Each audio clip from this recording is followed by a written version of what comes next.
Selamat pagi jemaat yang terkasih di dalam Tuhan. Mari kita bangkit berdiri. Kita akan mempersiapkan hati kita untuk masuk di dalam ibadah kita pada pagi hari ini. Kita ambil waktu sejenak untuk bersaat teduh.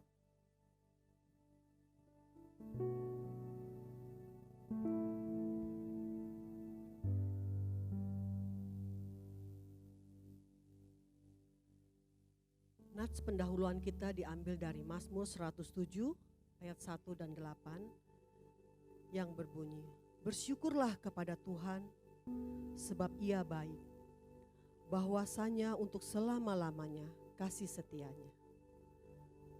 Biarlah mereka bersyukur kepada Tuhan karena kasih setianya, karena perbuatan-perbuatannya yang ajaib terhadap anak-anak manusia. Mari kita sama-sama mau menyatakan, mau meninggikan namanya. Ku bersyukur kepadamu Tuhan.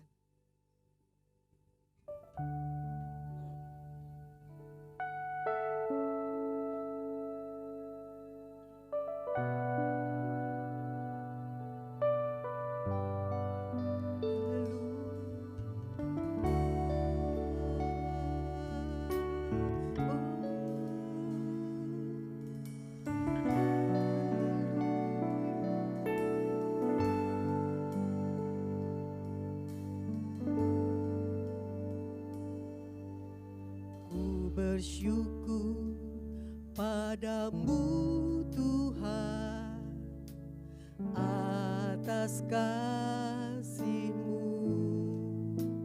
ku bermazmur bagi nama-Mu yang kudus.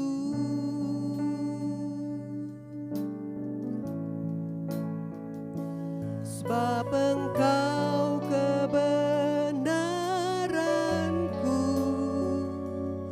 padamu ku percaya, betapa mulianya Tuhanku, ku rindu menyatakan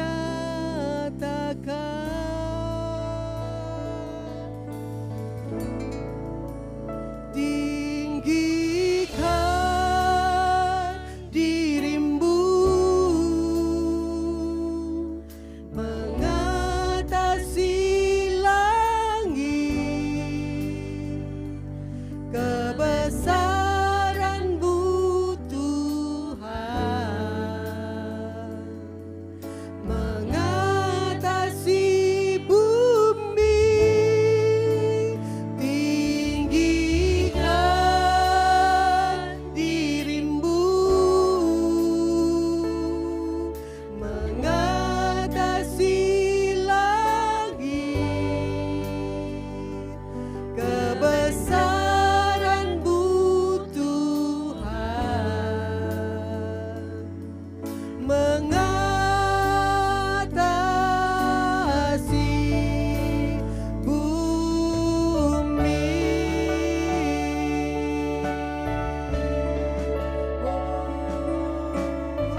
bersyukur.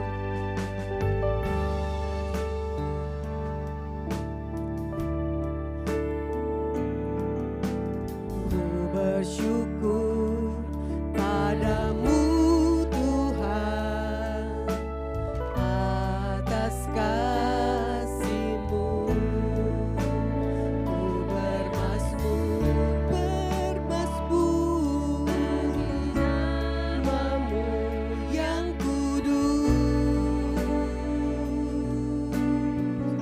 sebab Engkau Tuhan, sebab Engkau kebenaranku, padamu ku percaya, betapa mulianya Tuhanku, ku rindu menyatakan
Amin.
Penuh kemuliaan-Mu ya Bapa. Kami bersyukur Tuhan karena kami adalah anak-anak Tuhan yang terpilih. Terima kasih untuk semuanya ya Tuhan. Kami mengucap syukur untuk pagi hari ini. Kami dapat datang kembali untuk beribadah. Terima kasih untuk kesempatan yang Tuhan berikan kepada kami. Terima kasih untuk penyertaan yang Tuhan berikan kepada kami. Kami mengucap syukur untuk semuanya ya Bapa. Tuhan ampuni kami Tuhan. Setiap apa yang kami lakukan. Bila kami mendukakan hati Tuhan. Bila kami membuat sedih hati Tuhan, Engkau ampuni kami Tuhan. Biarlah Tuhan kami dapat layak menjadi anak-anak Tuhan. Biarlah hidup kami tidak sia-sia Tuhan. Tapi hidup kami dapat berjalan seturut dengan firman Tuhan. Biarlah hati Tuhan saja yang disenangkan. Terpujilah nama-Mu ya Tuhan. Kami serahkan ibadah kami dari awal hingga akhir ke dalam tangan-Mu. Engkau pimpin setiap hati kami. Biar hati kami sungguh-sungguh ingin rindu datang di hadirat Tuhan. Terpujilah nama-Mu ya Bapa. Di dalam nama Tuhan Yesus kami mengucap syukur dan berdoa. Amin. Pertolongan kepada kita adalah di dalam nama Tuhan yang menjadikan langit dan bumi. Yang tetap setia untuk selama-lamanya. Kasih karunia dan damai sejahtera dari Allah Bapa dan Tuhan Yesus Kristus menyertai saudara sekalian. Amin. Silakan duduk jemaat. Hari ini adalah harinya Tuhan. Tuhan memberikan kita hari ini untuk kita sama-sama datang untuk beribadah kepadanya. Mari saat ini kita mau dengan segenap hati kita mau meninggikan Dia, kita mau menyorakkan nama Tuhan. Hanya Tuhan yang dimuliakan, hanya Tuhan yang ditinggikan. Terpujilah nama-Mu Tuhan. Boleh semua bertepuk tangan?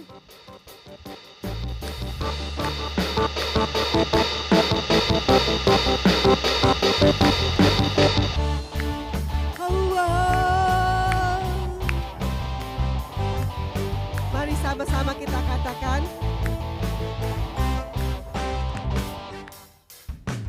Terpujilah nama-Mu Tuhan, kuat dan penuh kemuliaan. Satu suara kami nyatakan, kebesaran-Mu tetap selamanya. Amin. Terpujilah, terpujilah nama-Mu Tuhan.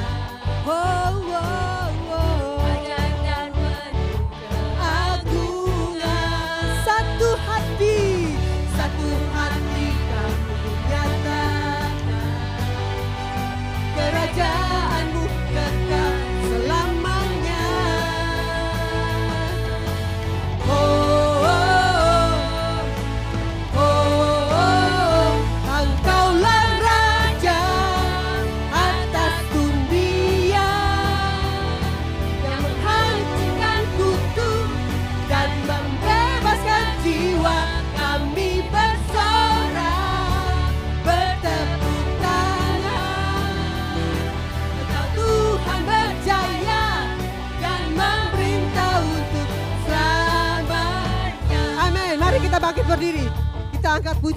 Sekali lagi, terpujilah. Terpujilah. Ajaib. Ajaib penuh keagungan. Amin. Satu hati kami nyatakan, kerajaanmu kekal selamanya.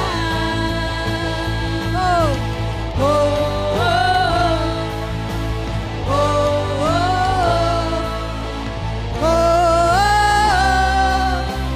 oh.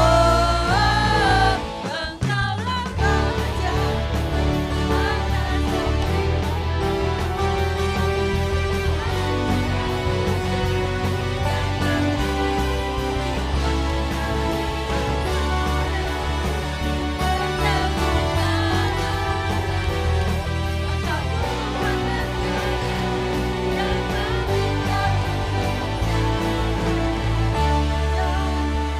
atas atas dunia yang menghancurkan kutu dan membebaskan jiwa. Engkaulah Raja atas dunia yang menghancurkan kutu dan membebaskan jiwa. Kami bersorak, bertepuk tangan. Engkau Tuhan berjaya dan memerintah untuk selamanya. Hanya di dalam namanya, hanya di dalam namanya, Yesus dia sumber pengharapan di sepanjang hanya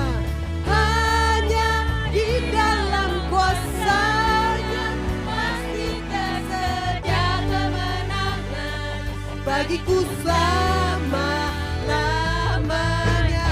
Amin.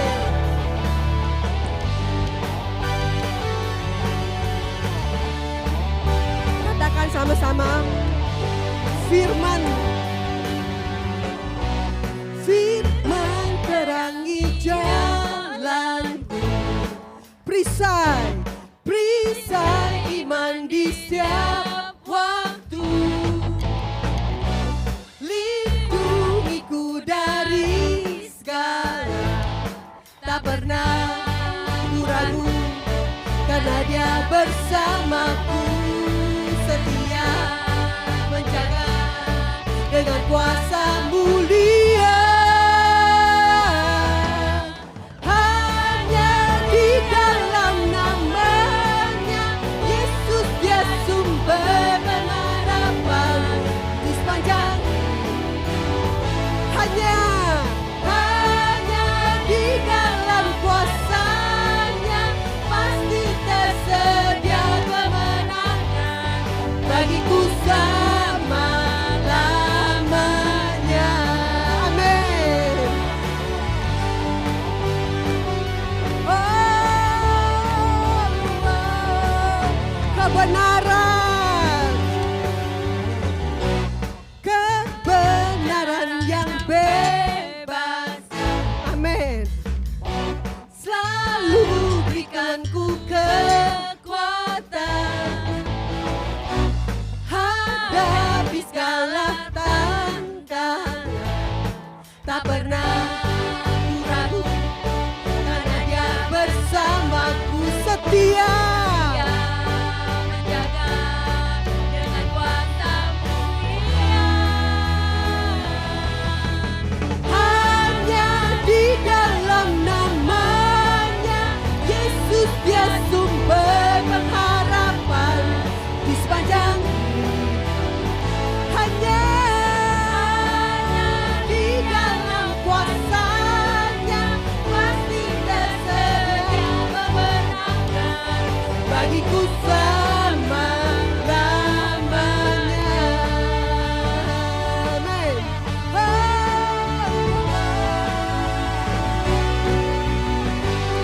Hanya dalam namanya, dalam namanya ada pengharapan, dalam kuasa-Nya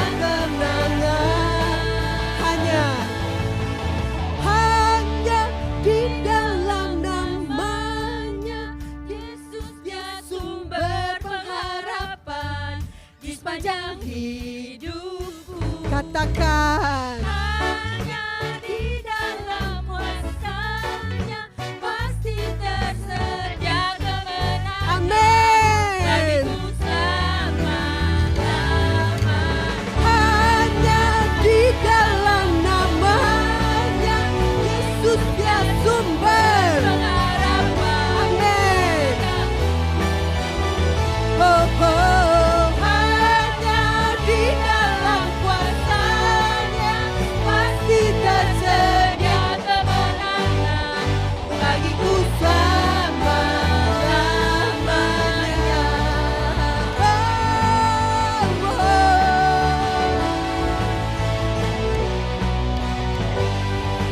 Dalam namanya, amin.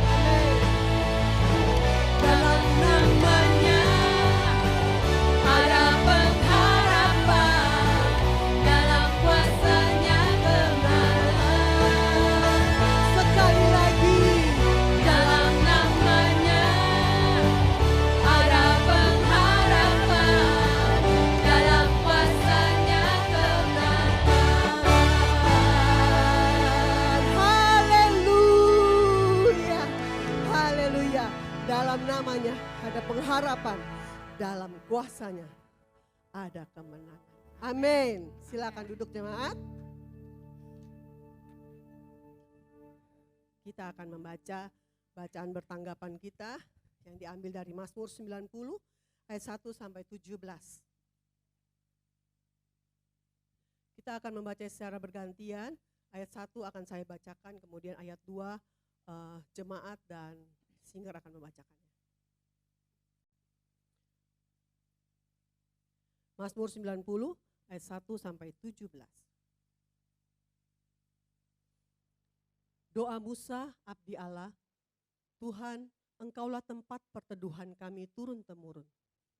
Sebelum gunung-gunung dilahirkan dan bumi di dunia diperanakan, bahkan dari selama-lamanya sampai selama-lamanya Engkaulah Allah.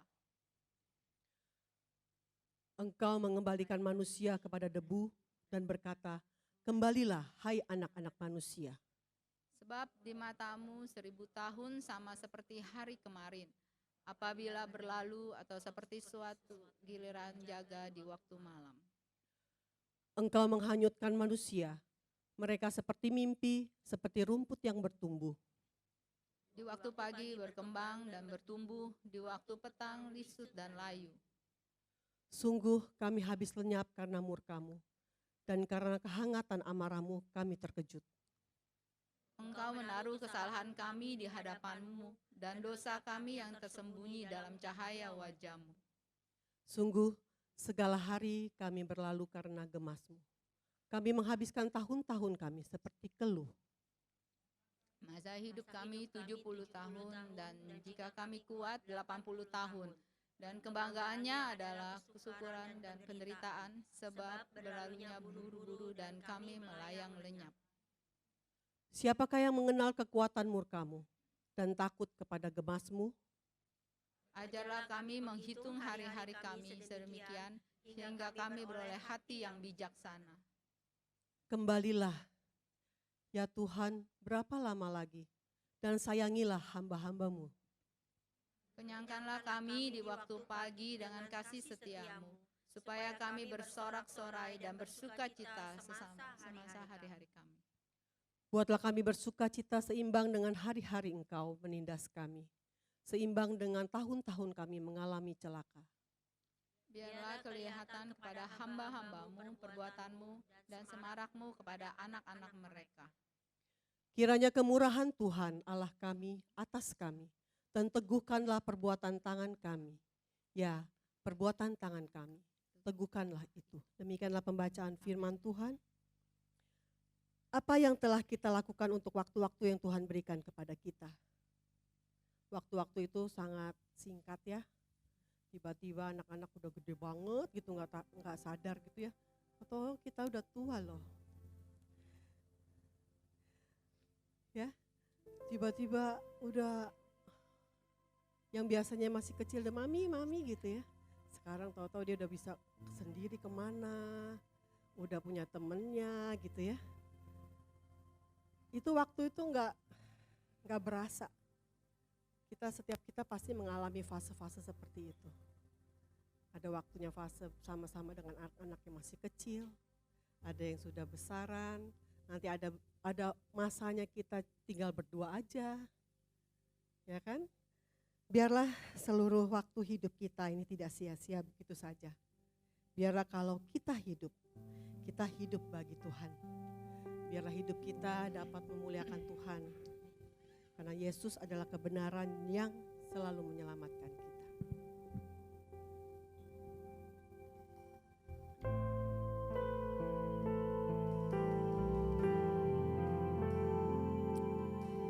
Terima kasih ya Bapa.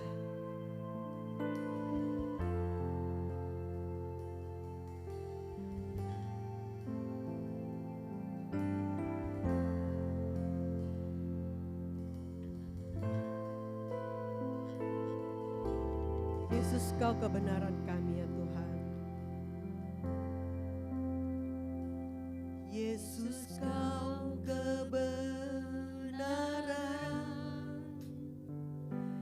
yang menyelamatkanku.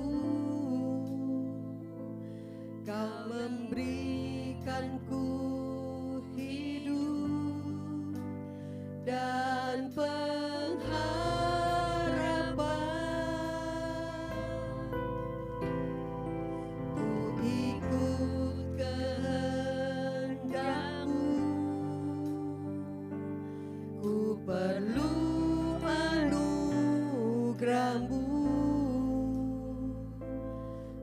nyatakan janjiku kepadamu.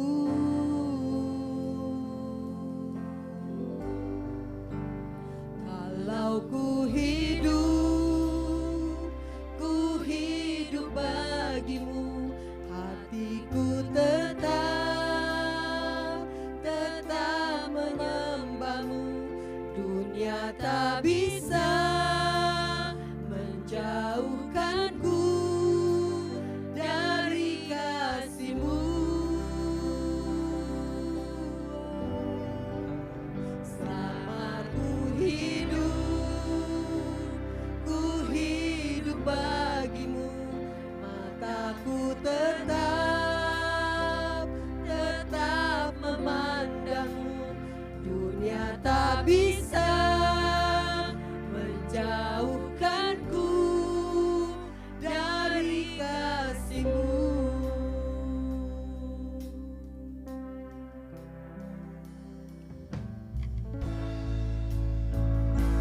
Yesus, Kau kebenaran yang menyelamatkanku. Kau memberikanku hidup dan pengharapan.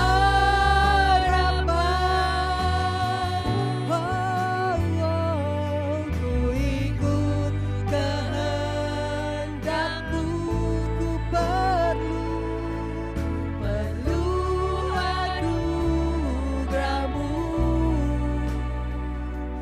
Ku nyatakan janjiku kepadamu.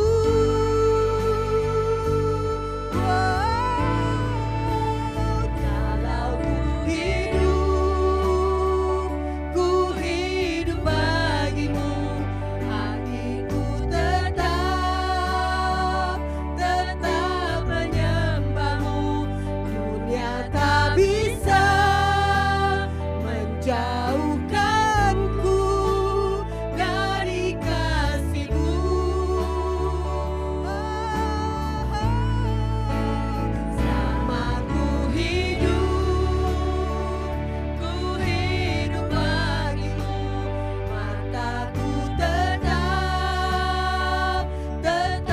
memandangmu. Dunia tak bisa menjauhkanku dari kasih-Mu. Mari jemaat kita bangkit berdiri.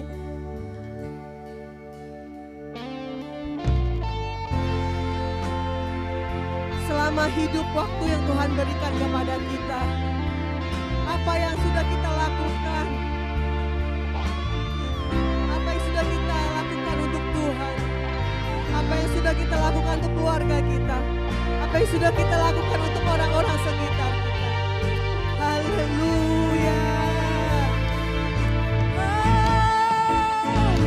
Kalau ku hidup bagimu, hatiku tetap menyembahmu Tuhan. Dunia tak bisa menjauhkanku dari kasih-Mu. Haleluya. Selama ku hidup bagimu, mataku tetap amin. Dunia tak bisa menjauhkanku dari kasih-Mu. Dunia tak bisa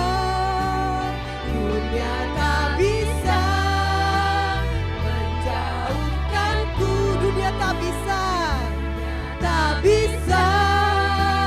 menjauhkanku. Dunia tak bisa amin menjauhkanku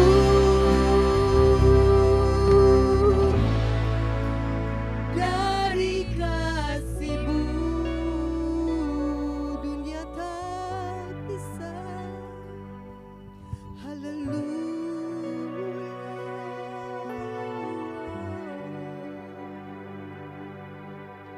Mari kita berdoa. Kami tidak tahu berapa lama lagi kami hidup di dunia ini. Tetapi kami ingin memakai kehidupan yang Kau berikan untuk kami sungguh hidup bagi-Mu ya Tuhan. Lagu yang baru saja kami nyanyikan, kami tidak ingin hanya keluar dari mulut bibir kami tanpa kami imani. Oleh sebab itu tolong, selama kami masih diberi kesempatan untuk hidup, kami sungguh hidup bagi Tuhan. Dan kehidupan kami memuliakan Engkau dan jadi berkat bagi banyak orang. Begitu juga kami sebagai bagian dari tubuh Kristus, kami rindu Tuhan, kami juga jadi berkat di tempat di mana Tuhan tempatkan kami untuk bertumbuh dan melayani. Kami berdoa menyerahkan secara khusus perenungan firman Tuhan dalam ibadah kami hari ini. Sekali lagi kami mohon Tuhan berbicara kepada kami, mengajar kami, mengarahkan kami. Untuk kami boleh tahu bagaimana seharusnya kami hidup sebagai seorang anak Tuhan. Pakai hamba-Mu untuk jadi alat di tangan Tuhan, memberitakan firman. Dan tolong kami semua untuk bisa fokus dengan baik, mendengar dengan baik dan mengerti. Dan Tuhan mampukan juga kami mengaplikasikan firman itu dalam hidup kami. Terima kasih Tuhan. Waktu ini kami serahkan sepenuhnya dalam tangan-Mu. Dalam nama Tuhan Yesus kami berdoa. Amin. Jemaat dipersilakan untuk duduk.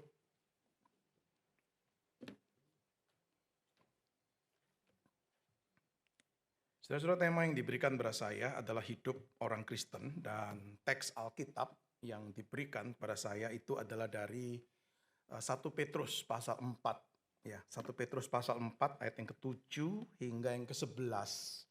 Saudara-saudara, Lembaga Alkitab Indonesia bulan lalu tanggal 9 menerbitkan edisi terjemahan baru yang kedua.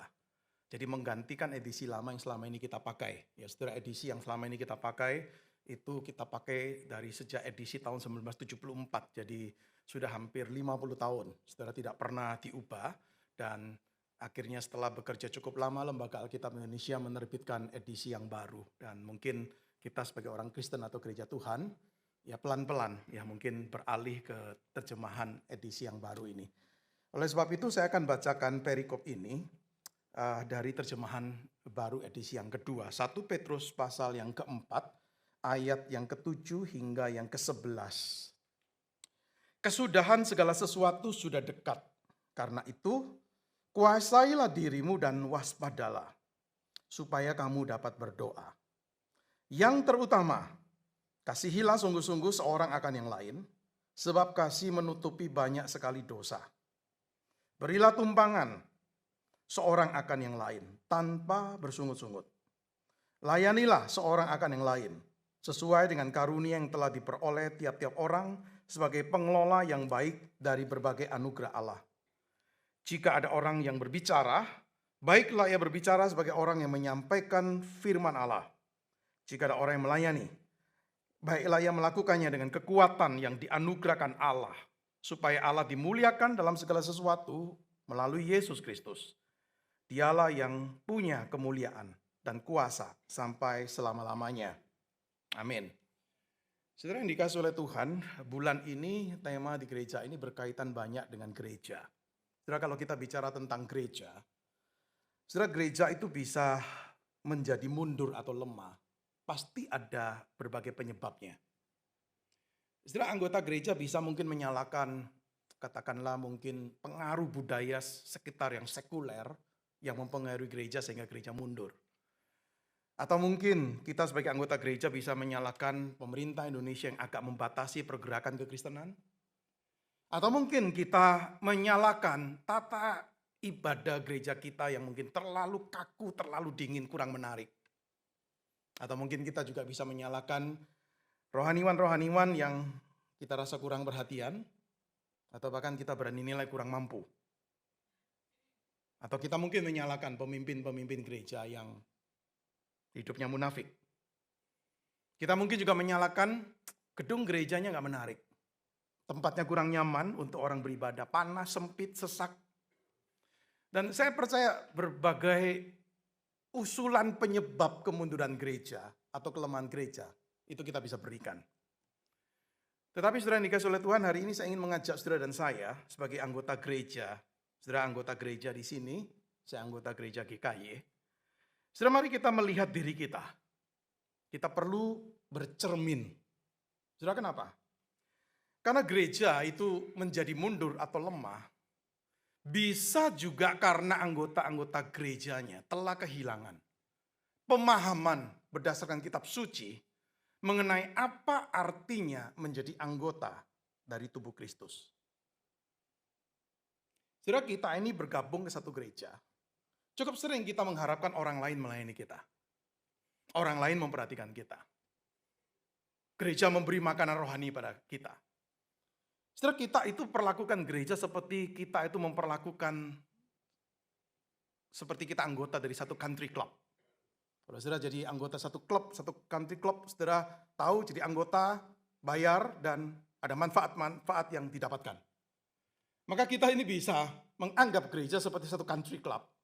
Saya sudah beri persembahan, saya sudah beri perpuluhan. Dan tentu saya mengharapkan hak-hak tertentu atau manfaat-manfaat tertentu. Saudara, kita tidak suka orang munafik di gereja. Tapi mungkin kita tidak melihat kemunafikan kita sendiri. Saudara, beberapa waktu yang lalu saya membaca satu buku kecil, tipis. Judulnya adalah I'm a Church Member. Aku adalah seorang anggota gereja, Tom Rainer, seorang ahli pertumbuhan gereja di Amerika. Saudara, buku ini mengajarkan setiap orang percaya untuk menjadi anggota gereja yang sesuai dengan apa yang Tuhan kehendaki. Yang benar itu bagaimana? Nah, saudara, di dalam buku ini dia mengajak kita untuk memiliki sikap-sikap tertentu, komitmen-komitmen tertentu sebagai seorang anggota gereja. Saya sebutkan secara singkat. Saudara, dia mengatakan begini, yang pertama, komitmen pertama adalah, aku akan menjadi anggota gereja yang berfungsi. Bukan pasif, tapi punya fungsi, menjalankan fungsinya. Yang kedua, aku akan menjadi anggota gereja yang menyatukan. Yang ketiga, aku tidak akan membiarkan gerejaku hanya sesuai dengan kesukaanku dan keinginanku. Seringkali kita menginginkan gereja itu sesuai atau bisa memenuhi keinginanku dan kesukaanku. Kalau kita nggak suka, kita nggak ingin ada di sana, kita pindah aja. Yang keempat, dia mengatakan, aku akan berdoa untuk pemimpin-pemimpin gerejaku. Yang kelima, aku akan membawa atau memimpin keluargaku untuk menjadi anggota-anggota gereja yang sehat. Dan yang keenam, aku akan menghargai keanggotaan gereja itu sebagai satu karunia. Jadi poin keenam bagi saya menarik sekali. Kenapa? Karena mungkin jarang sekali kita menghargai church membership, keanggotaan gereja. Kita bahkan mungkin melihat itu sebagai beban atau sebagai hanya kewajiban menjadi anggota. Atau kita jadi anggota karena dapatkan manfaat-manfaat tertentu. Tetapi mari kita hargai, saudara, kenapa?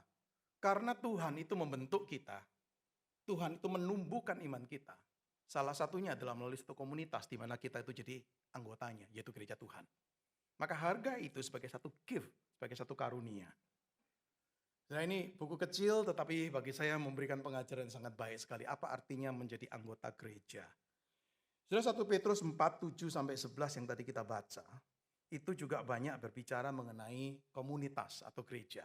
Sudah perhatikan, di perikop ini paling tidak 3 kali disebutkan ungkapan seorang akan yang lain. Ayat yang ke-8, kasihlah sungguh-sungguh seorang akan yang lain. Ayat yang ke-9, berilah tumpangan seorang akan yang lain. Ayat yang ke-10, layanilah seorang akan yang lain. Sudah artinya apa? Petrus ini di sini bukan berbicara tentang hidup orang Kristen secara individual, tetapi bicara tentang hidup orang Kristen dalam komunitas. Saudara, ini menjadi poin dia. Dan saudara, dia mengatakan begini di ayat yang ke-8. Petrus mengatakan begini. Yang terutama, kasihilah sungguh-sungguh seorang akan yang lain. Jadi dimulai dengan ungkapan itu. Yang terutama, bahasa Inggris itu above all. Lebih dari segala yang lain. Berarti menunjukkan apa? Ini penting loh. Kalau kita bagian dari satu komunitas, hal yang utama dan paling penting adalah apa? Kasihilah sungguh-sungguh seorang akan yang lain. Artinya apa, saudara? Di sini kita melihat dengan jelas sekali. Kasih itu menjadi dasar yang paling penting dalam relasi antar saudara seiman di dalam gereja. Saudara ingat Yesus pernah berkata kepada para muridnya, di Yohanes pasal yang ke-13, Yesus berkata begini, aku memberikan perintah baru kepada kamu, supaya kamu saling mengasihi sama seperti aku telah mengasihi kamu. Demikian pula kamu harus saling mengasihi. Dengan demikian semua orang akan tahu bahwa kamu adalah murid-muridku jikalau kamu saling mengasihi. Saudara, ini jelas menjadi apa? Satu karakteristik utama dari yang namanya murid Kristus. Yaitu apa? Saling mengasihi. Saudara, saya percaya agama atau kepercayaan lain pasti mengajarkan kasih itu baik, kasih itu bernilai. Tetapi mungkin saya berani katakan, hanya kekristenan yang berani menegaskan bahwa kasih itu bukan sekedar baik, tetapi kasih itu nilai utama dalam iman. Saudara, ini yang kita lihat dan itu pesan dari Yesus. Maka oleh sebab itu kita lihat Petrus berkata itu. Yang terutama. Nih. Jadi sebelum dia ngomong yang lain, Petrus katakan ini loh, saya mau ngomong tentang gereja. Tapi yang paling utama ini, kasihlah sungguh-sungguh seorang akan yang lain. Dan ketika dipakai ungkapan sungguh-sungguh, saudara, kata sungguh-sungguh itu dipakai seringkali untuk menggambarkan seorang atlet yang berusaha mencapai garis finish. Saudara bisa bayangkan seorang atlet. Menunjukkan satu kesungguhan eagerness, tetapi juga satu intensitas. Dia nggak sembarangan berlatih. Dia mengasah kemampuannya, skillnya. Supaya apa? Bisa berhasil, bisa menang, dan mencapai garis finish. Saudara, jikalau kita mengerti ini, maka kita bisa mengerti kenapa kasih itu adalah sesuatu yang kita harus usahakan. Seperti seorang atlet itu mengusahakan atau mengasah skillnya. Atau dengan kata lain saya bisa berkata begini. Di dalam Alkitab, kasih itu bagi saya bukan sekedar perasaan emosional. Sekalipun ada perasaan emosional itu. Tetapi utamanya bukan itu. Tapi bicara kasih, itu bicara kemauan yang penuh dedikasi. Maka kalau kita bicara tentang saling mengasihi atau panggilan untuk kita mengasihi, setelah itu bukan panggilan untuk kita bisa atau tidak ya. Tetapi panggilan mau atau tidak. Setelah kalau kasih itu cuma satu perasaan emosional, kita bisa berkata begini, saya belum tentu bisa, saya nggak punya perasaan itu kok. Bisa atau tidak ya? Kalau kasih itu cuma satu feeling. Tetapi kalau kasih itu satu kemauan, kehendak yang penuh dengan dedikasi. Maka pertanyaannya bukan bisa atau tidak, mau atau tidak. Saudara yang dikasih oleh Tuhan, ini penting sekali untuk kita renungkan. Oleh sebab itu Alkitab mengajarkan bahwa kasih itu bukannya dengan kata-kata, dengan lidah, tetapi juga dengan perkataan. Kasih adalah satu ketetapan hati untuk kita do something. Kita lakukan sesuatu, yaitu kepada objek kasih kita. Itu kasih. Maka sekali lagi Alkitab tidak mengutamakan kasih sebagai satu feeling, tetapi kasih sebagai satu tindakan, sebagai satu kemauan, sebagai satu perbuatan. Nah, saudara, kenapa Petrus itu berkata di ayat 8 tadi, yang terutama, kasihilah dengan sungguh-sungguh satu dengan yang lain. Kenapa? Kenapa dia menomorsatukan kasih itu? Saudara, saya percaya banyak jawaban. Tapi hari ini kita dibatasi hanya oleh perikop kita. Kita nggak akan bisa keluar dari perikop kita. Kita bisa lihat perikop yang lain, tetapi batasan kita perikop hari ini. Dan dari perikop hari ini, 1 Petrus 4, 7-11, paling tidak kita bisa melihat beberapa alasan. Kenapa kasih itu yang paling utama, paling penting, yang harus ada.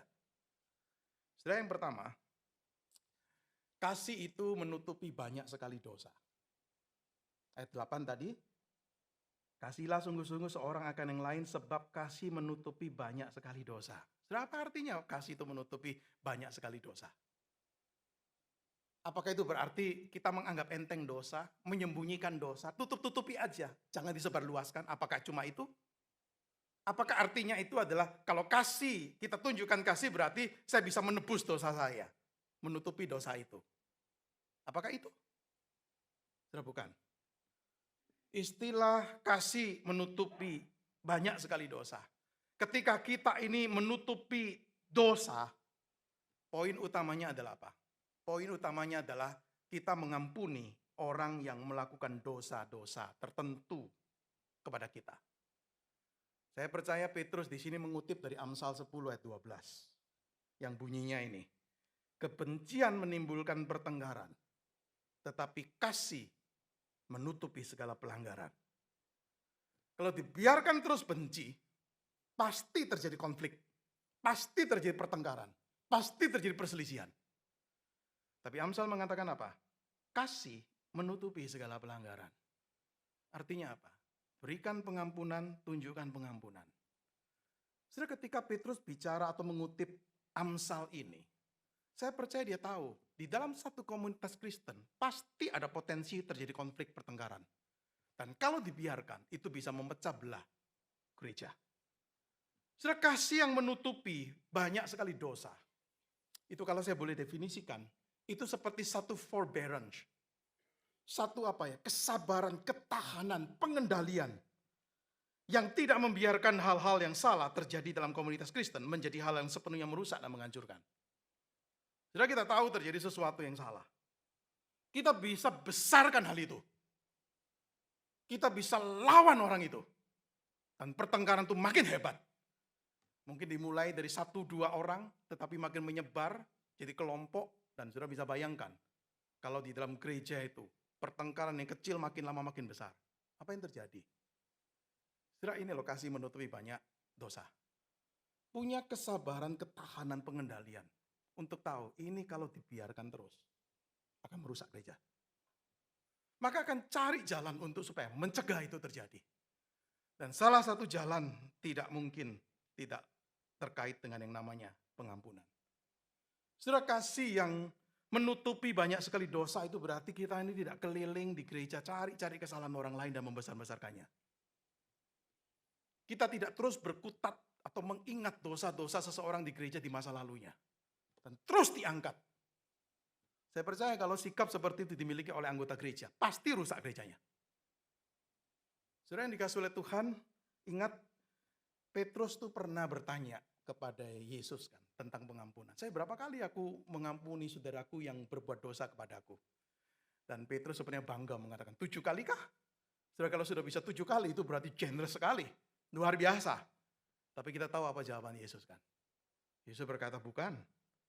Aku berkata kepadamu bukan sampai 7 kali, melainkan sampai 70 kali 7.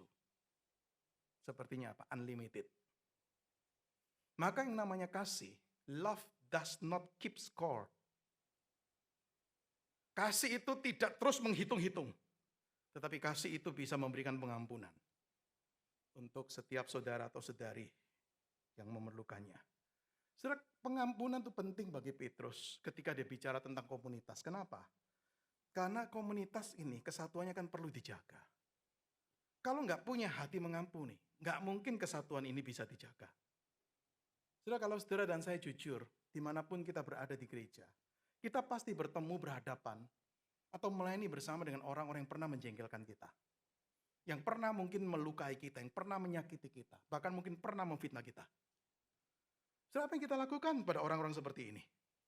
Apakah kita menghindari mereka dengan tujuan, supaya nggak terjadi konflik? Ataukah kita ini menggosipkan tentang mereka, menyebarkan gosip tentang mereka supaya reputasi mereka rusak? Ataukah kita ini berdoa pada Tuhan, minta Tuhan hukum orang seperti ini? Ataukah kita itu berusaha untuk rekonsiliasi dengan orang itu? Ataukah kita ini berdoa supaya Tuhan tetap memberkati orang itu? Dan kita tetap berbuat baik, menunjukkan kebaikan, berkata-kata baik kepada mereka. Saya percaya saudara, ketika kasih itu secara utama ada di dalam komunitas Kristen, maka tingkah laku dan tindakan dalam komunitas itu pasti berbeda. Ketika ada kasih, saya percaya tidak akan ada gosip. Karena kita tahu gosip buruk dan gosip sangat destruktif sekali.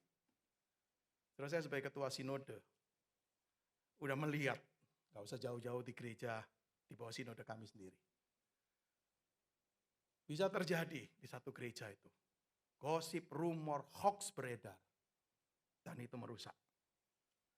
Salah satu komitmen yang tadi saya bacakan dari buku tadi itu adalah I will be a unifying church member. Aku akan menjadi anggota gereja yang menyatukan. Tapi kesatuan dalam gereja tidak mungkin akan bisa terjadi jikalau anggota-anggotanya tidak memiliki hati yang mengampuni. Sekali lagi kita harus realistis. Seringkali satu anggota melukai, menyakiti anggota yang lain. Kita harus realistis. Setiap gereja lokal terdiri dari anggota-anggota yang tidak sempurna. Di dalamnya ada rohaniwan-rohaniwan yang tidak sempurna. Ada majelis-majelis yang tidak sempurna. Kita semua berdosa, kita semua bisa berbuat kesalahan, kita semua bisa munafik. Saudara, kesatuan akan dirusak, saudara, kalau anggota-anggota itu menolak untuk saling mengampuni. Saudara, kita tidak dapat berharap untuk satu komunitas Kristen yang kuat jika kita gagal menyatakan bersatu dengan yang lain. Anugerah pengampunan yang pertama-tama Tuhan berikan untuk kita. Gereja yang terpecah memberikan kesaksian menyedihkan. Ini loh akibat ketika anugerah itu hilang. Ini pertama. Hal yang kedua, kenapa kasih itu utama penting menurut Rasul Petrus? Yang kedua, saudara, kasih itu menjadikan orang bisa mempraktekkan hospitality. Saudara, dikatakan di ayat yang ke-9, berilah tumpangan seorang akan yang lain. Saudara, memberi tumpangan hospitality dalam bahasa Inggris, itu adalah salah satu bentuk kasih. Kata dalam bahasa Yunani itu adalah philosenos. Saudara, philosenos dari dua kata, philos kasih, senos orang asing. Jadi sekalipun ini orang asing, saya bersedia untuk menolong jika memang dia butuh pertolongan. Saudara, hospitality jangan diartikan cuma memberi tumpangan. Maka terjemahan Indonesia sebenarnya tidak sangat akurat sekali. Tapi memang terbatas, apa nih hospitality? Karena hospitality itu lebih dari sekedar cuma memberi tumpangan. Bisa dalam bentuk memberi tumpangan. Tetapi bisa dalam bentuk yang lain. Saudara, di dalam zaman gereja mula-mula, hospitality itu penting. Kenapa? Terkait dengan misi gereja. Sangat erat dengan kaitan dengan misi gereja. Kenapa? Karena pemberita-pemberita Injil itu keliling ke berbagai tempat, ke kota-kota, ke desa-desa. Ketika mereka sampai di satu kota, satu desa, umumnya itu sedikit sekali atau tidak ada mungkin penginapan. Ataupun kalau ada, penginapan itu reputasinya buruk. Maka mereka perlu untuk tempat mereka tinggal. Nah, disinilah saudara, orang-orang Kristen di kota itu bisa memberi tempat, tumpangan. Supaya pemberita-pemberita Injil ada tempat dan mereka tetap bisa keliling untuk memberitakan Injil. Ini terkait dengan misi Kristen. Tetapi jangan lupa saudara, hospitality itu juga terkait dengan apa? Terkait dengan pertemuan atau ibadah dari jemaat Kristen. Gereja saat itu tidak punya gedung. Mereka nggak bisa kebaktian juga di sinagog karena lama-kelamaan dilarang oleh orang Yahudi. Lalu mereka kebaktian di mana? Bertemu di mana? Beribadah di mana? Maka gereja mula-mula ada gereja yang dari rumah ke rumah. Jelas dibutuhkan orang-orang yang rela membuka rumahnya untuk tempat ibadah, tempat pertemuan, tempat persekutuan, tempat pembinaan. Saudara, hospitality sangat penting. Tapi esensinya yang saya ingin ajak saudara tangkap. Saudara, esensi dari ibadah adalah kita ini mau membuka diri dan menerima orang lain dalam hidup kita. Khususnya yang memang membutuhkan. Bukan berdasarkan apa yang orang lain dapat lakukan untuk kita. Tetapi berdasarkan apa yang kita dapat lakukan untuk menolong dan melayani orang lain itu. Ini esensi hospitality. Saudara, hospitality bisa dalam bentuk apa? Mengundang orang datang ke rumah untuk makan bersama. Jemaat sesama jemaat. Untuk ada waktu ngobrol, sharing, dan saling mendoakan. Mungkin membuka rumah kita kalau ada misionaris yang sedang traveling dan butuh tempat tinggal. Saya pernah riset 1 tahun di salah satu kota di Amerika Serikat. Ketika saya sampai di sana belum bisa dapatkan apartemen. Ada satu komunitas Kristen mengatakan, Pak, tinggal di pastori kami. Ada kamar. Saudara, mereka sediakan karena mereka tahu saya tujuannya datang adalah untuk riset di sana. Dan saya seorang hamba Tuhan. Disediakan oleh mereka. Silakan pakai seluruh perlengkapan. Bahkan juga ada makanan-makanan yang disediakan di lemari es. Saya dan keluarga pernah kami menerima 3 anak remaja dari luar negeri. Waktu itu ada retreat remaja internasional. Begitu banyak anak-anak remaja dari berbagai tempat di luar negeri datang.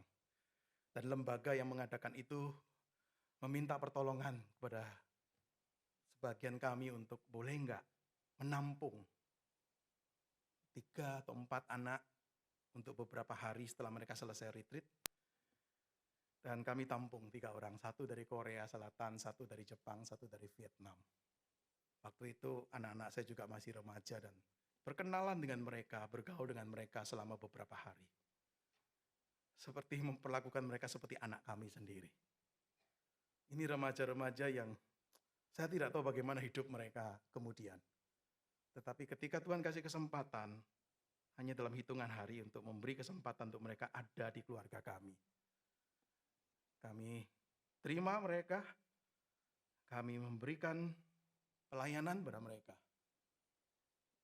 Saudara yang dikasih oleh Tuhan, esensi sekali lagi dari hospitality adalah begini. Kalau Tuhan memberikan kepada kita satu rumah yang layak, biarlah itu dilihat sebagai satu gift, pemberian, untuk kita bisa buka dan sharingkan. Sehingga kita tidak melihat rumah kita, tempat tinggal kita, seperti istana, yang dimana hanya saya boleh ke sana dan mengasingkan diri. Rumah kita jangan dilihat juga seperti bunker, tempat perlindungan, di mana saya melarikan diri atau menyembunyikan diri. Saudara yang dikasih oleh Tuhan, memang tidak mudah. Maka Petrus jujur berkata begini, lakukan itu tanpa sungut-sungut. Berarti apa? Hospitality memang tidak mudah.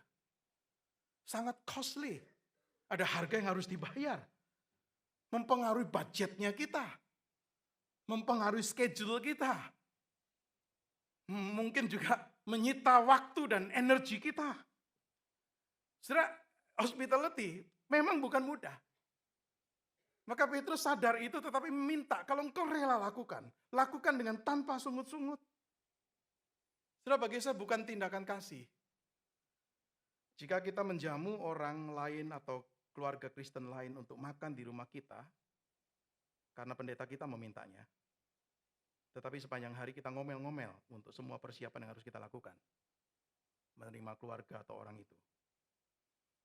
Dan kita mengeluh karena berapa banyak uang harus kita keluarkan. Bukan tindakan kasih. Ketika ada misionari yang traveling membutuhkan tempat untuk tinggal, kita diminta sediakan tempat untuk mereka, tetapi hati kita bersungut-sungut dan berharap seandainya ada orang lain yang lebih mau menerima mereka menjadi sukarelawan. Saudara yang dikasih oleh Tuhan, kita perlu minta pertolongan Tuhan untuk bisa melakukannya dengan sukacita dan tanpa sungut-sungut. Dan memang hospitality membutuhkan self-giving. Self-giving berarti sacrifice, pengorbanan. Dan disinilah pengorbanan itu berkaitan dengan apa?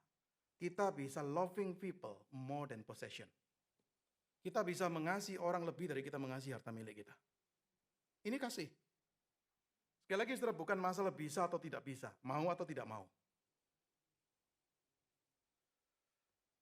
Yang ketiga, Kasih itu memberikan dorongan untuk melayani orang lain dengan karunia-karunia rohani. Ayat yang ke-10, layanilah seorang akan yang lain sesuai dengan karunia yang telah diperoleh tiap-tiap orang sebagai pengelola yang baik dari berbagai anugerah Allah. Saudara, kenapa saya hubungkan kasih, ungkapan kasih itu dengan melayani orang dengan karunia-karunia?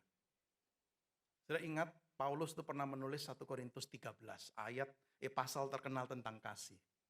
Paulus mengatakan begini, sekalipun aku mempunyai karunia untuk bernubuat, dan aku mengetahui segala rahasia dan memiliki seluruh pengetahuan, dan sekalipun aku memiliki iman yang sempurna untuk memindahkan gunung, tetapi jika aku tidak mempunyai kasih, aku sama sekali tidak berguna. Sekalipun aku membagi-bagikan segala sesuatu yang ada padaku, bahkan menyerahkan tubuhku untuk dibakar, tetapi jika aku tidak mempunyai kasih, sedikit pun tidak ada faedahnya bagiku. Paulus sedang mengatakan itu dalam konteks dia sedang bicara, ini loh karunia-karunia yang kalian harus pakai. Tetapi ketika kalian memakainya tanpa kasih, nggak ada artinya. Saudara, dikasih oleh Tuhan penting sekali untuk setiap orang Kristen sadar Tuhan tuh memberikan paling tidak satu karunia dari Allah. Karunia itu bisa berbeda satu dengan yang lain. Dan itu menunjukkan keragaman anugerah Allah. Dan karena kita menerima karunia dari Allah, maka karunia itu tidak pernah hanya jadi milik kita.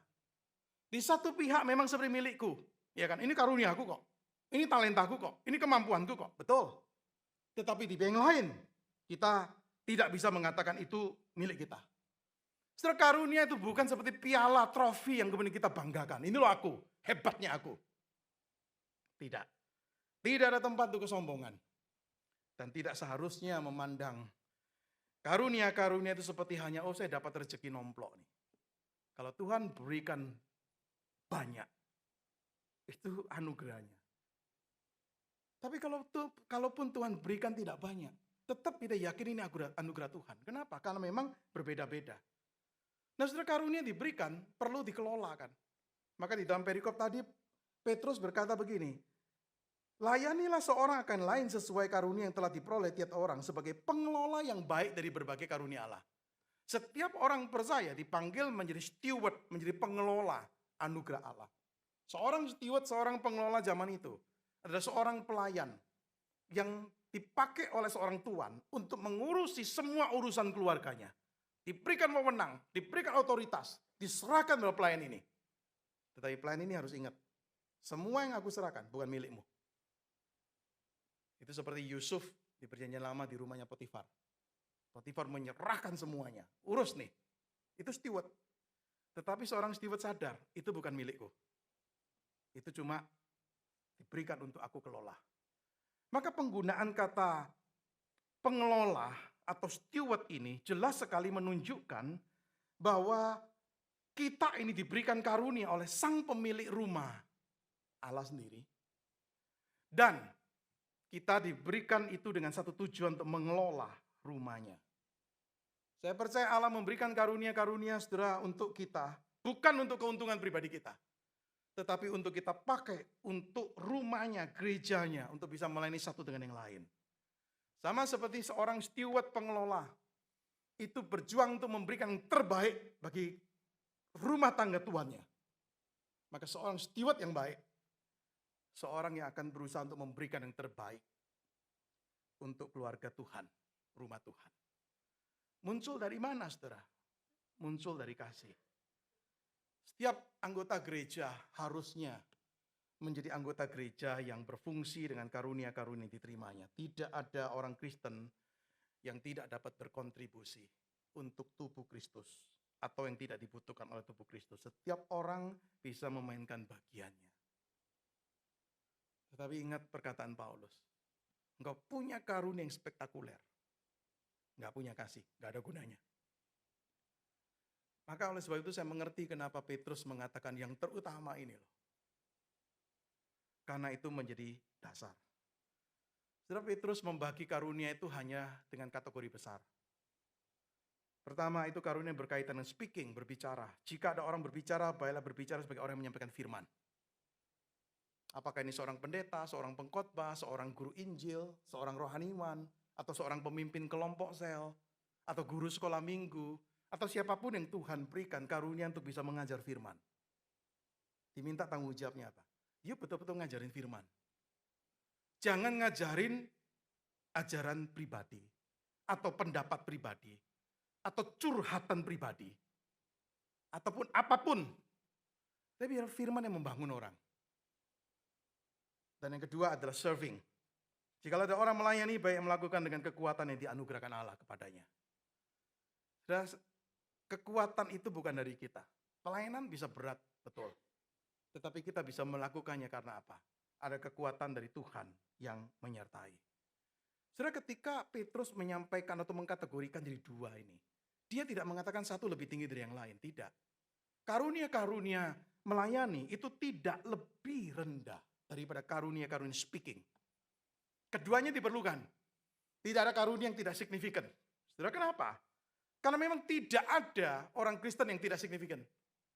Saudara, Allah memberikan karunia-karunia ini, semua karunia ini untuk dipakai untuk pembangunan gereja, dan itu dilakukan di dalam kasih.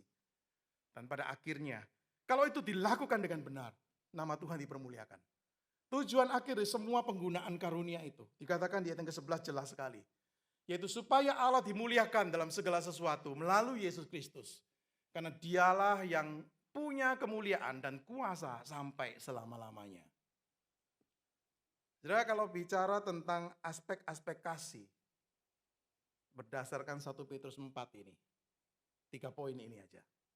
Saya percaya kita bisa memperluas dengan belajar perikop yang lain. Aspek kasih kenapa itu penting? Kenapa Petrus berkata yang terutama, above all, lebih dari segalanya. Tapi yang jelas, saudara, dalam pembelajaran tentang gereja sepanjang bulan ini, hari ini kita belajar gereja menjadi satu loving community. Kasih itu mengampuni orang lain. Kasih itu menerima orang lain. Dan kasih itu melayani orang lain. Tadi saya kutip 1 Korintus 13. Sudah tahu pasal tentang kasih kan? Seringkali dikutip dalam acara pernikahan. Seringkali dikutip di kartu-kartu Valentine. Atau acara-acara Valentine. Tapi jangan lupa, 1 Korintus 13 pasal tentang kasih. Bukan tentang hubungan romantis orang pria dan wanita. Tetapi tentang hubungan dalam gereja. Dan Paulus di 1 Korintus 13 itu mengakhiri dengan kalimat ini. Demikianlah tinggal ketiga hal ini, yaitu iman, pengharapan, dan kasih. Tetapi yang paling besar di antaranya adalah kasih. Saya percaya Paulus menekankan ini secara khusus kepada jemaat Korintus. Kenapa? Karena jemaat Korintus itu penuh dengan orang-orang yang potensial. Orang-orang yang kaya, orang-orang yang berkarunia spektakuler, orang-orang yang pinter, semua ada di dalam gereja Korintus. Tapi Paulus menegur mereka dengan keras, kenapa? Karena nggak ada kasih. Maka gereja Korintus yang penuh dengan orang-orang potensial, terpecah. Sudah baca surat 1 Korintus, sudah bisa tahu itu terjadi perpecahan di gereja itu. Kenapa? Maka Paulus tuliskan ayat pasal 13 nih. Ini loh kekurangan kalian. Kalian memang kaya, punya karunia, potensi, pinter. Tapi gereja rusak. Gereja harus jadi loving community. Dan biarlah apa yang kita pelajari hari ini boleh menjadi satu pegangan untuk kita sebagai anggota gereja. Biarlah kita menjadi anggota gereja yang sungguh-sungguh sesuai dengan kehendak Tuhan. Berfungsi, menyatukan, membawa anggota kita untuk jadi anggota gereja yang sehat. Kita berdoa untuk pemimpin-pemimpin gereja kita. Kita melayani bersama dan kita menghargai keanggotaan gereja itu. Mari kita berdoa. Tuhan, berkati renungan firman-Mu. Dalam bulan ini kami merenungkan topik-topik yang berkaitan dengan gereja. Dan kami perlu dengan jujur bercermin. Kami sebagai anggota gereja. Kami bisa mencari penyebab kekurangan, kelemahan, bahkan kemunduran gereja. Menemukan penyebab-penyebab itu pada sesuatu atau pada orang-orang tertentu. Tapi kami diajak hari ini untuk kami bercermin untuk diri kami sendiri. Karena gereja bisa lemah, bisa mundur. Karena anggota-anggota gereja tidak memiliki pemahaman yang berdasarkan kitab suci mengenai apa artinya jadi anggota gereja. Biarlah apa yang kami pelajari dari 1 Petrus 4, Tuhan menolong kami mengerti isi hati Tuhan untuk gereja Tuhan. Menghargai keanggotaan kami di satu gereja sebagai satu gift, satu karunia. Karena di tempat di mana Tuhan tempatkan kami dibentuk. Kami dijadikan bertumbuh, dijadikan dewasa melalui komunitas di mana kami ada. Inilah hidup orang Kristen dalam komunitas yang seharusnya kami jalani. Berdoa mohon pertolongan Tuhan, karena kami sadar kekurangan kelemahan kami semua. Berkati firman-Mu untuk jadi pedoman untuk hidup kami. Di dalam nama Tuhan Yesus kami berdoa dan kami bersyukur. Amin.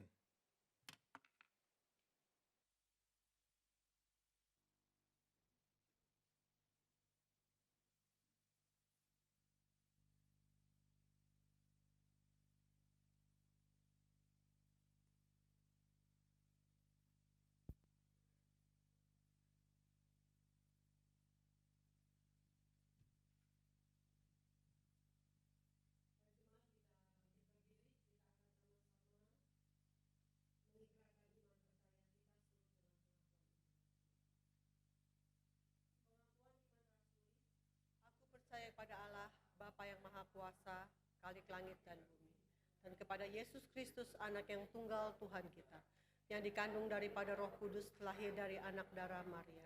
Ia menderita sengsara di bawah pemerintahan Pontius Pilatus, disalibkan, mati dan dikuburkan, turun ke dalam kerajaan maut. Pada hari yang ketiga, bangkit pula dari antara orang mati, naik ke surga, duduk sebelah kanan Allah, Bapa yang Maha Kuasa, dan dari sana akan datang untuk menghakimi orang yang hidup dan yang mati. Aku percaya pada Roh Kudus, gereja yang kudus dan am, persekutuan orang kudus, pengampunan dosa, kebangkitan orang mati, dan hidup yang kekal. Amin. Silakan duduk jemaat.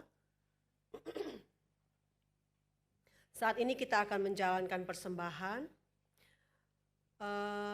Persembahan dapat diberikan melalui transfer atau QR code, atau memasukkan amplop dan nanti dimasukkan ke dalam kotak persembahan. Ada yang memerlukan amplop, boleh angkat tangan.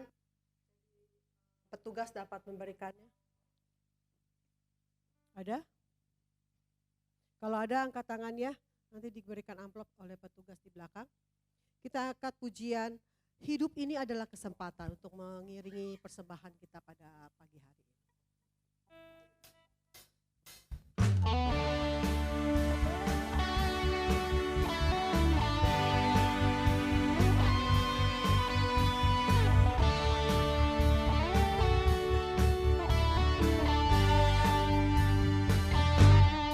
Hidup ini adalah kesempatan.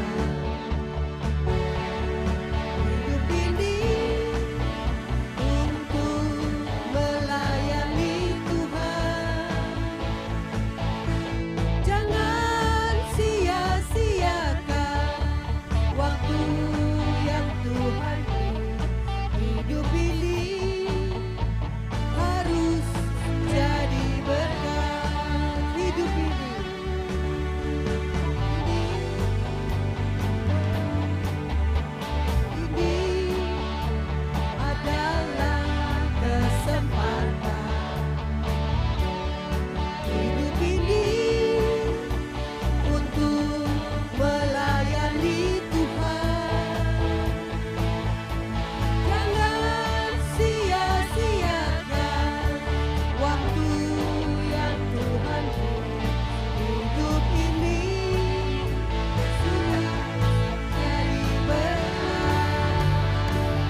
Oh Tuhan, oh Tuhan, pakailah hidupku. Amin. Selagi aku masih kuat, bila saatnya nanti ku tak berdaya lagi, hidup ini sudah jadi berkat. Amin. Oh Tuhan, pakailah hidupku. Amin. Selagi aku masih kuat, bila saatnya nanti ku tak berdaya lagi, hidup ini sudah jadi berkat. Bila saatnya nanti ku tak berdaya lagi, hidup ini sudah jadi berkat. Amin. Bila saatnya nanti, bila saatnya nanti ku tak berdaya lagi, hidup ini sudah jadi berkat. Amin.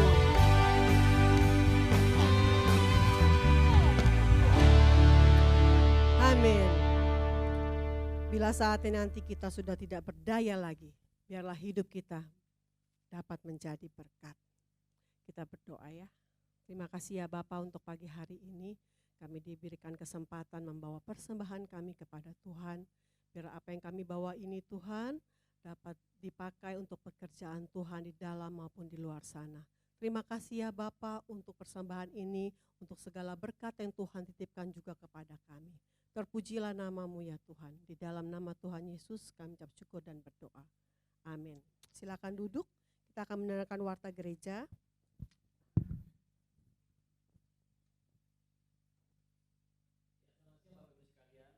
Shalom.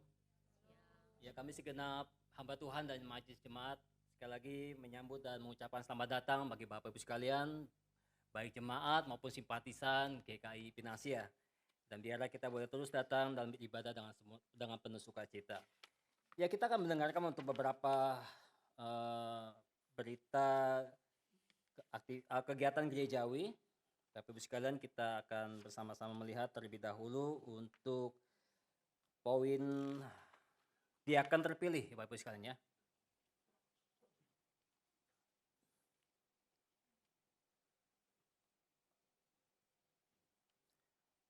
Beberapa nama diakan terpilih untuk masa pelayanan April 2023 dan Maret 2026. Ada 8 nama, yaitu ada Saudari Fitri Utami, ada Saudara Handi Wijaya, ada Saudari Imelda Swita Gozali, ada Saudari Yulia Stuti Chandra, ada Saudari Mari Kurniadi, ada Saudara Paulo Christian Sol, Saudara Tumiran, dan juga Saudari Yogi Okwe. Nah, Bapak Ibu sekalian, nama diaken yang terpilih tersebut akan diumumkan 3 minggu berturut-turut.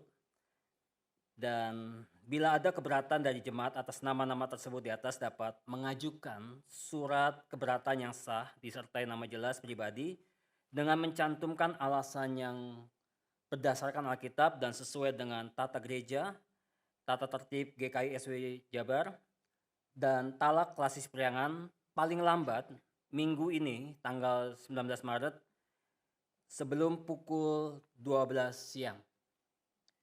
Apabila tidak ada keberatan yang dapat dipertanggungjawabkan, maka mereka akan diteguhkan sebagai diaken dalam kebaktian umum yang pertama, ya, kebaktian umum yang pertama, pukul 7.30 pada tanggal 26 Maret dipimpin oleh Pendeta Chen Beni.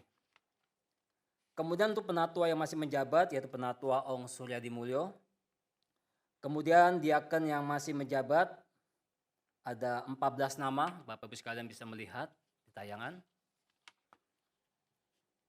Dan untuk Diaken Agus catatan, kenapa beliau kok diaken terus gitu ya, nggak turun-turun gitu ya. Karena ada alasannya Bapak Ibu sekalian ya, karena Diaken Agus Satyakrama saat ini masih menjabat sebagai Majelis Klasis Priangan sampai dengan tahun 2024 dan juga Majelis Sinode Wilayah sampai dengan tahun 2023 untuk periode yang kedua. Nah, mohon segenap majelis jemaat baru dan lama yang masih menjabat untuk minggu depan tanggal 26 Maret dalam peneguhan nanti untuk diharapkan hadir 30 menit sebelum, bukan sesudah ya, sebelum kebaktian. Jadi jangan sesudah kebaktian baru tiba. Itu tidak sesuai wartanya. Lalu untuk peneguhan pengurus komisi, Bapak Ibu sekalian, peneguhan pengurus komisi periode 1 April 2023 sampai dengan 31 Maret 2026 akan diadakan pada minggu depan juga, tanggal 26 Maret yang akan dilayani oleh Pendeta Chen Beni. Untuk kebaktian umum yang pertama pukul 7.30 peneguhan untuk pengurus komisi anak, komisi tunarungu, komisi dewasa, dan komisi usia indah. Di dalam kebaktian umum yang ketiga, yaitu jam 10 di tempat ini, yaitu peneguhan pengurus komisi remaja, komisi pemuda, komisi diakonia, dan komisi misi pekabaran Injil. Dan hal yang sama juga bagi setiap pengurus yang akan diteguhkan untuk hadir dalam peneguhan ini 30 menit sebelum kebaktian dimulai. Lalu Bapak Ibu sekalian, untuk berita hamba Tuhan minggu ini Pendeta Chen Beni kembali melayani di GKI Jambi. Dan untuk tanggal 20 sampai 23 Maret Evangelis Lowatono akan mengambil cuti. Jadi selama 20 sampai 23 Maret tolong jangan ingat saya. Saya mau healing. Dan berita untuk kebaktian gabungan Jumat Agung dan juga Perjamuan Kudus, di mana kebaktian Jumat Agung dan Perjamuan Kudus akan diadakan secara onsite dan juga ada melalui Zoom, tapi ini bukan pilihan Anda untuk ikut Zoom ya, onsite yang utamanya. Jumat 7 April jam 10 pagi. Ya, jadi semua gabungan, kebaktian pagi tidak ada, semua diberlangsungkan jam 10 pagi.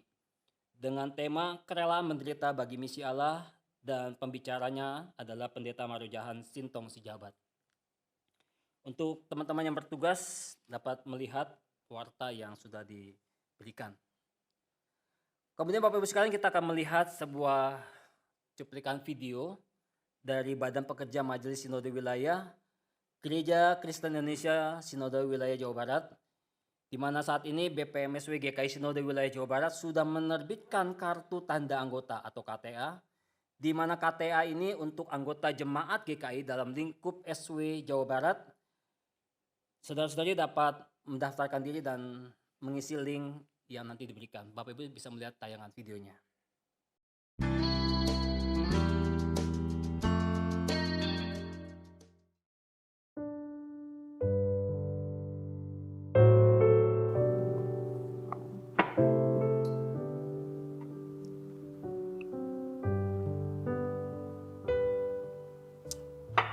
Shalom, saudara-saudara segenap warga jemaat GKI dimanapun saudara-saudara berada.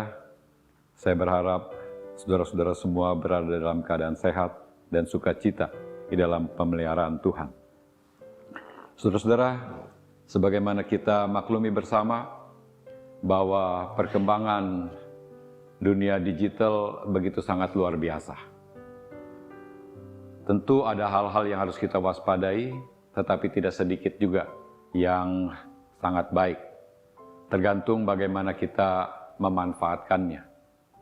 Kalau kita mampu mengadaptasi teknologi digital dengan bijaksana, maka itu akan bisa membantu pelaksanaan atau perwujudan misi dan visi gereja. Nah, sehubungan dengan itu, dalam rangka mengintegrasikan data seluruh warga jemaat dan juga klasis Sinode Wilayah GKI Jabar, maka BPMSW telah menerbitkan kartu anggota GKI Sinwil Jabar. Nah, kita memanfaatkannya sehingga boleh menjadi berkat untuk kebersamaan kita. Tuhan berkati. Saat ini, BPMSW GKI Jawa Barat akan membuat kartu tanda anggota GKI yang baru. Kartu tersebut memiliki kegunaan untuk pencatatan kehadiran dalam aktivitas gerejawi. Misalkan, saya anggota jemaat GKI Sumbawa II dan minggu ini sedang beribadah di GKI Samanhudi. Dengan mengetuk kartu tersebut di mesin, nantinya data kehadiran saya langsung terintegrasi dengan GKI Sumbawa II. BPMSW GKI Jawa Barat sudah bekerja sama dengan Rumah Sakit Ukrida Jakarta dan Rumah Sakit FMC Bogor untuk memenuhi kebutuhan pengobatan dengan diberikan diskon anggota GKI dan pemeriksaan kesehatan lainnya. Selain itu, kartu ini juga berfungsi untuk keadaan darurat seperti donor darah. Misalkan, ada anggota jemaat yang bergolongan darah AB+ dan membutuhkan pendonor. Maka, keluarga atau perwakilan dari anggota jemaat tersebut dapat menghubungi gereja, dan kemudian kami akan mencarikan pendonor darah dengan golongan darah AB+. Dalam rencana jangka panjang, BPMSW GKI Jawa Barat akan bekerja sama dengan beberapa vendor, baik dari food and beverage, fasilitas pendidikan, dan kesehatan lainnya.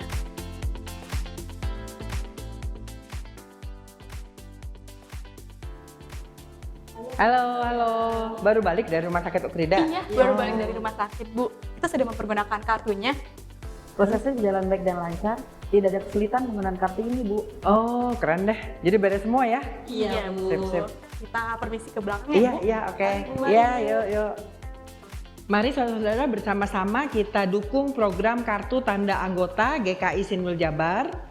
Saudara-saudara dapat berpartisipasi dengan mengisi formulir yang ada di link yang ada di depan layar saudara. Jangan khawatir, kerahasiaannya akan kami jaga. Kiranya program Kartu Tanda Anggota ini dapat menjadi berkat bagi kita semua dan bagi banyak orang. Tuhan memberkati kita. Terima kasih.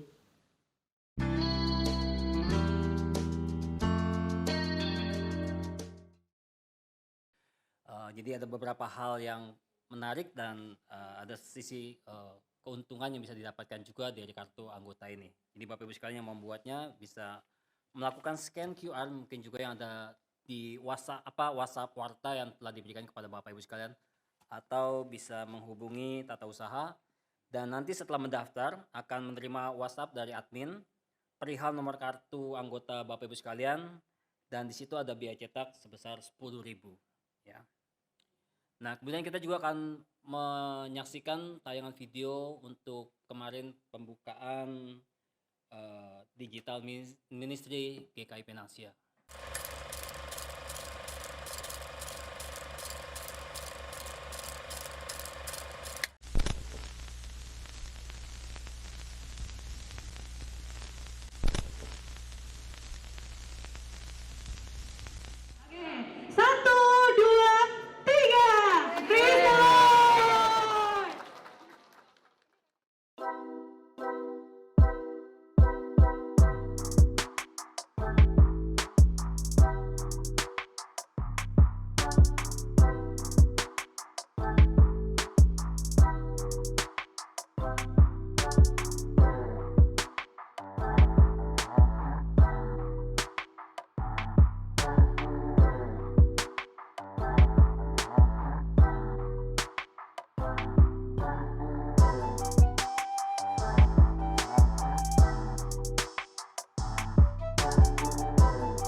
Engkau sucikan, Engkau kuduskan ruangan ini.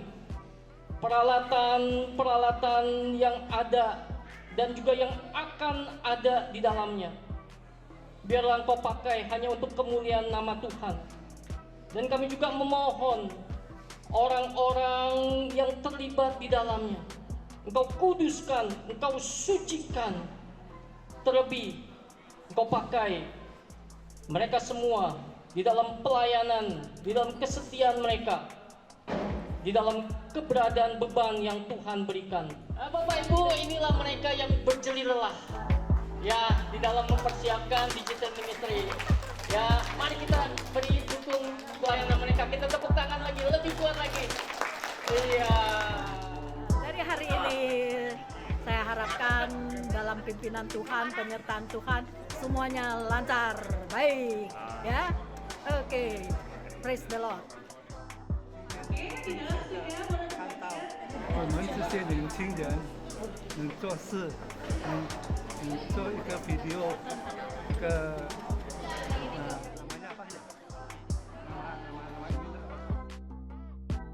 studio， 做一个 studio， 希望这个做起来能够把我们的教会兴旺，谢谢。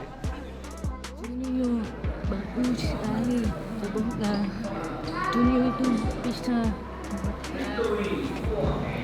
berarti bagi banyak orang. Jadi bisa menunjukkan, jadi kita punya firman kita hidup di sini ya. Harapannya ruangan ini boleh dipakai dengan maksimal ya, untuk boleh menjadi berkat bagi jiwa-jiwa yang membutuhkan firman Tuhan. Ya, teman-teman digital ministry, semangat, Tuhan Yesus memberkati. Semoga kedepannya akan banyak hasil-hasil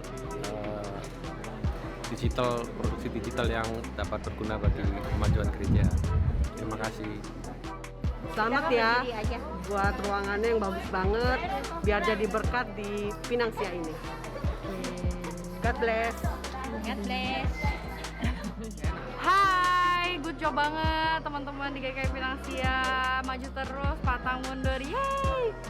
Ruangannya udah keren banget dan sudah dilengkapi dengan berbagai kebutuhan ya buat digital ministry kita, dan harapannya biarlah benar-benar ruangan ini bisa dipakai dengan maksimal sehingga banyak orang-orang yang bisa diberkati melalui gereja kita di area digital. God bless. Kesan melihat studio baru ini tentu ada sebuah kegembiraan ya. Ya tentunya diharapkan nanti kesan itu tidak berhenti hanya di sebuah kesan, tapi sampai kepada pesannya ya. Ketika tempat ini memang diperuntukkan bagi sebuah pelayanan pemberitaan Injil, maka pemberitaan itu tidak hanya berhenti di sebuah kesan, tapi pesannya mau disampaikan jelas dan seluruh jemaat bisa merasakan manfaat daripada tempat ini. Ya, biar Tuhan boleh pakai digital ministry ini, boleh menjadi cara Tuhan untuk menyampaikan firman-Nya di tengah-tengah gelombang informasi media sosial yang sedemikian masif memberitakan tentang hal-hal yang negatif. Maka biarlah Pinang Sia boleh dipakai untuk memberitakan secara masif juga hal-hal yang berhubungan dengan sesuatu yang positif, yang membangun, yang memuliakan Tuhan kita Yesus Kristus. Tuhan berkati semua tim digital ministry. God bless you.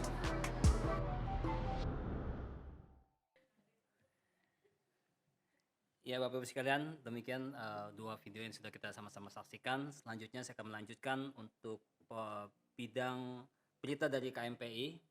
Bapak Ibu sekalian, mengingat Pekan Misi Pekabaran Injil yang ke-28 akan berakhir pada bulan Maret ini, maka Bapak Ibu sekalian, bagi yang sudah mengisi form janji iman, diingatkan kembali untuk bisa dapat memenuhi janji imannya dalam persembahan imannya sebelum periode berakhir. Ya, jadi atas perhatian dan kerjasamanya Komisi Misi mengucapkan terima kasih. Maka selanjutnya untuk yang berulang tahun ya Bapak Ibu sekalian, dari tanggal 14 Maret sampai dengan 19 Maret ada Saudari Mari Kurniadi, ada Ailiung, ada Saudari Sri Tina Sajoli, ada adik Lavinia Wijaya Oi, ada Saudara Go Lengtat, dan juga ada Saudara Timothy Budiman. Bukan Henry Budiman ya. Timothy Budiman. Ya, jadi yang berulang tahun ada pantun nih. Cakep bilang ya. Di pohon tomat ada belalang dan tawon. Cakep. Melihat buah kelapa disambar petir masuk ke kali. Cakep. Cuma mau ngucapin selamat ulang tahun. Jangan lupa traktir kali. Cakep. Ya, kita sama bagi diri, kita akan berdoa bagi teman-teman kita yang berulang tahun. Bapak, kami mengucap syukur untuk beberapa saudara-saudara kami yang berulang tahun. Kami bersama-sama berdoa untuk mereka, biarlah Engkau yang terus menambah-nambahkan hikmat bijaksana di dalam kehidupan mereka, di dalam menapaki iman perjalanan iman mereka, supaya mereka juga boleh menjadi orang-orang Kristen yang bertanggung jawab, yang hidupnya sesuai dengan firman-Mu, yang selalu rindu untuk menyampaikan tentang Kristus di dalam hidup mereka, baik di tengah keluarga, pekerjaan, studi, atau di tengah-tengah masyarakat. Dimanapun mereka berada, mereka boleh menjadi saksi-saksi Tuhan, sesuai dengan firman-Mu sampaikan, untuk mereka boleh menjadi saksi, untuk mereka bisa menjadi surat Kristus, surat yang penuh menyatakan tentang kasih Tuhan di tengah-tengah dunia yang sedang penuh dengan kejahatan ini. Bapa, kami juga ingin berdoa bagi gereja-Mu GKI Pinangsia. Firman-Mu sudah disampaikan dan sudah memberitahukan kembali tentang bagaimana seharusnya kami hidup menjadi orang-orang Kristen. Bagaimana seharusnya kami menyaksikan hidup kami melalui kami Tuhan, maka berita salib itu boleh tersampaikan. Berita penebusan, pengampunan dosa itu boleh tersampaikan. Sebuah berita tentang kasih yang sejati, kasih yang sungguh tulus daripada Kristus bagi dunia ini. Biarlah Tuhan pakai kami, gereja-Mu di tempat ini, untuk boleh memperkenankan hati Tuhan, memuliakan Tuhan, sehingga kami boleh menjadi orang-orang Kristen yang disukai sesama dan juga di hadapan Tuhan. Terima kasih ya Tuhan, inilah doa kami yang kami naikkan. Di dalam nama Tuhan Yesus Kristus kami berdoa. Amin. Kita akan mengakhiri ibadah kita pada pagi hari ini. Biar segala puji dan hormat kita kembalikan kepada Tuhan. Kemudian doa akan dibawakan oleh hamba. Haleluya, Kau Allah yang besar. Haleluya, Kau mulia. Namamu, kuasa-Mu, kasih-Mu kekal. Kau yang layak ditinggikan.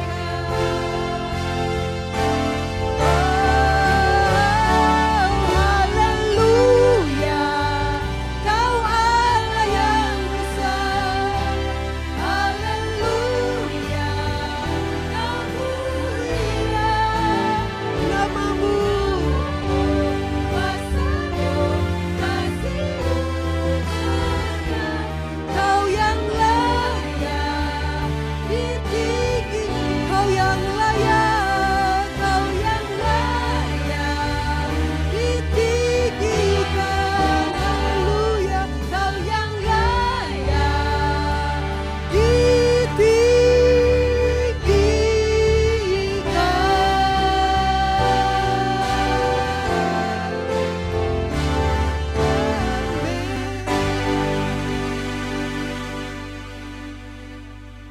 Tuhan, marilah di akhir ibadah ini kita menghadap kepada Tuhan dan menerima berkat-Nya.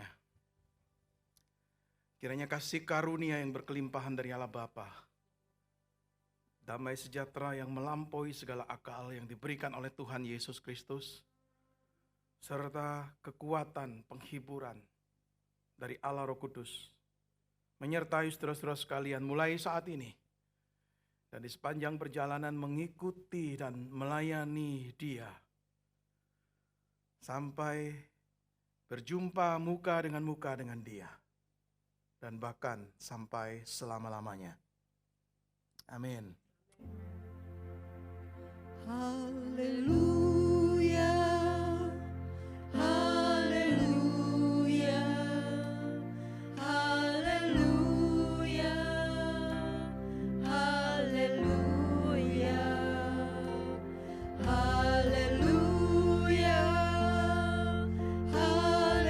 haleluya, haleluya, haleluya.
Silakan duduk jemaat, ibadah selesai, sampai bertemu kembali minggu depan.